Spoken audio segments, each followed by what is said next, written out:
Assalamualaikum dan selamat pagi Malaysia. Kembali bersiaran dari studio Met Malaysia untuk perkembangan cuaca pada hari ini. Kita mulakan laporan cuaca dengan melihat kepada carta angin semasa.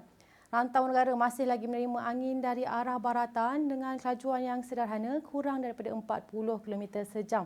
Akan tetapi menjelang hari esok, keadaan angin dijangka akan lebih kuat, lebih kencang, bertiup menuju ke arah ribut tropika kuat Noul di sekitar selatan China.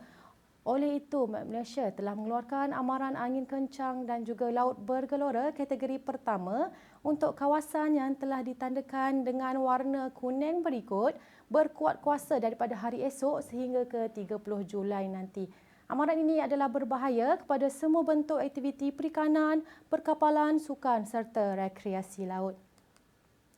Beralih kepada paparan imej radar untuk mengetahui keadaan cuaca semasa di Semenanjung Malaysia, hujan berserta ribut petir kini sedang berlaku terutamanya di bahagian barat Semenanjung seperti di Perlis, Kedah, Pulau Pinang, di perairan negeri Selangor, Negeri Sembilan, Melaka dan juga Johor.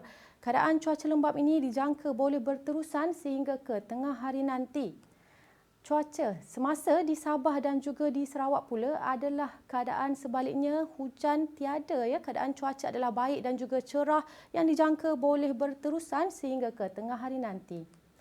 Manakala menjelang petang, Met Malaysia meramalkan hujan berserta ribut petir dijangka akan lebih tertumpu di sekitar kawasan pedalaman utara menuju ke arah pantai timur menjelang lewat petang ke arah malam.